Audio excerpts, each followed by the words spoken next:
Welcome to Next Generation, episode number 3. My name is Joel. And my name is Laurel. In this episode, we'll be looking at the 3rd edition of Nintendo Power from November and December of 1988, and Track and Field 2 is featured on the cover. We didn't have the Power Pad, so we couldn't try out Track and Field 2, but we're going to take a look at 2 other games, Blaster Master and Legacy of the Wizard. And we'll also be able to take a look at the first appearance of a character who later stars in his own TV show. Let's jump right in.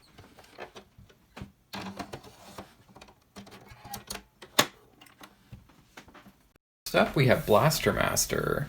This is a game that has some very interesting modes and a kind of quirky story. So what did you think about Blaster Master, Laurel? First thing that I should probably mention is the story. It's about a boy whose frog runs away and then gets turned into a mutant, and then he goes down this hole. For some reason, the boy decides to follow the frog and fight a bunch of mutants to try to rescue him. That seemed to be a common thing in the 80s, like everything had plutonium and mutants, and so that's sort of what they did in this game to give it a sort of a reason for being. It's the way it is. Kind of an odd story. But I do think they did a lot of cool things. I liked the idea of moving around in a vehicle that was for platforming. We haven't seen that before. And it has some sort of interesting moving mechanics. Yeah. What were some of the more difficult parts that you found? In the very first scene that you enter, you can't actually touch the bottom floor. The first attempt that I tried to do it, I didn't actually touch the bottom floor, so I was like, oh cool. But then I ended up going back there and I touched it and then I died. Mm-hmm. So I was like, oh, I can't do that. There's a lot of trial and error in these older games. I think that's part of the sort of the replayability aspect is that they would have things that you could only really discover by, bumping into something or walking into a place and then it hurt you. And so you would have to come back again and do it again. But you would sort of learn those details as you went along. Yeah. I thought it was interesting that they had sort of different areas, like in the water. Yeah, that was a common thing. A lot of games would have sort of like the water areas where you would move slower. Yeah. I think one of the big things in this is sort of the 3 different modes that you have. Yeah. You can be in your 2D platforming mode with the vehicle. Yeah.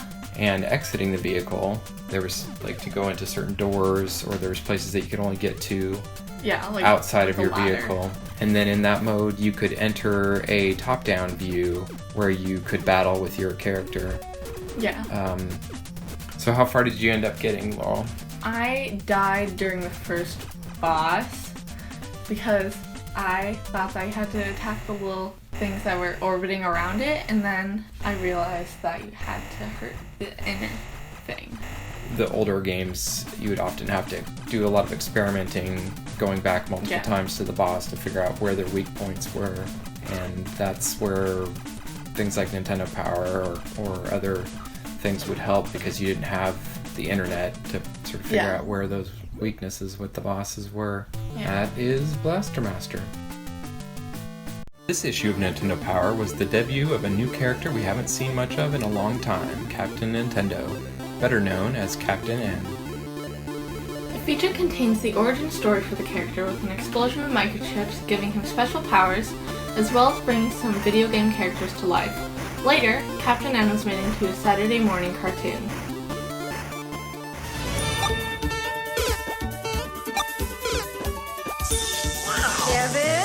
I thought I told you to clean up your room. Whoa!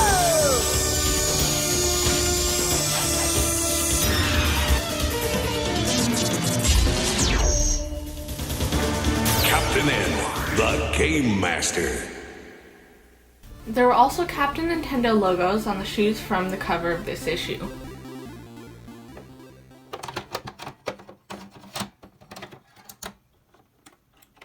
Next up, we have Legacy of the Wizard, a multi-character RPG made by Broderbund, better known to me by their software print shop. which I used for years on the PC. And growing up, didn't even really realize that Broderbund was a gaming company as well. I didn't know that. Yeah, they did all kinds of software. So this is an interesting game. It's our first game on the show that we've seen that had multi-character RPG elements. What are some of the unique things you saw about the character aspect of it?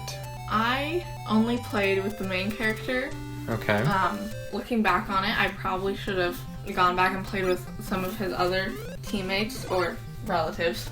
But in this game, I actually didn't die once because it wasn't really easy to die. Like, I think you would have had to try to actually get enough damage to die. So I didn't have like a point where I could be like, oh, I died, let's try this character now. So one of the big things with this game is there's sort of different areas to this dungeon that you go into. Yeah.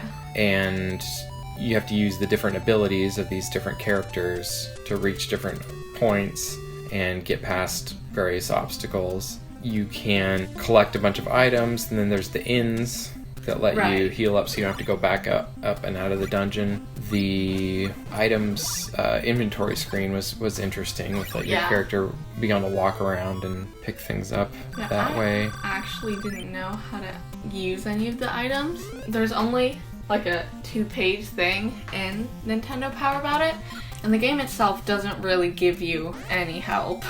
Yeah, that's obviously one of those things where having the manual would help. A lot of these games didn't have a very in-depth manual either, so it sort of just depended on how well they did that. Yeah. I actually ran into the final boss.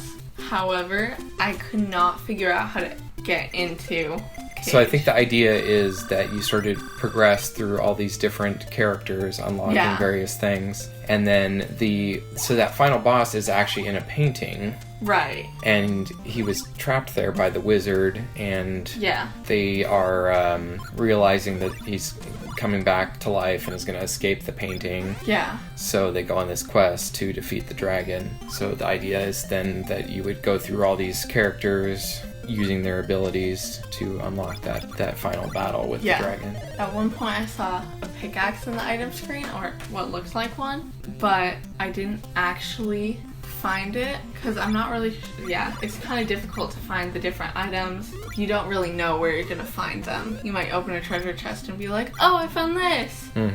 Wonder what I do with it. Yeah, and that's when it comes down to just a lot of experimenting. And now for the top 5 games according to Nintendo Power in November and December of 1988.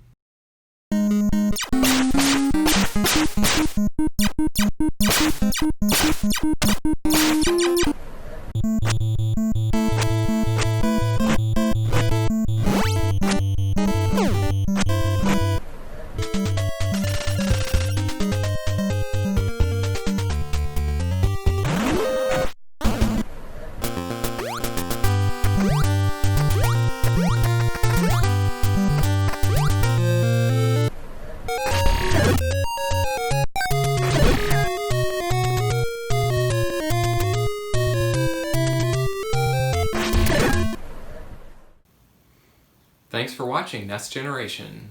If you enjoyed this video, make sure to leave a like and subscribe to see more videos from us.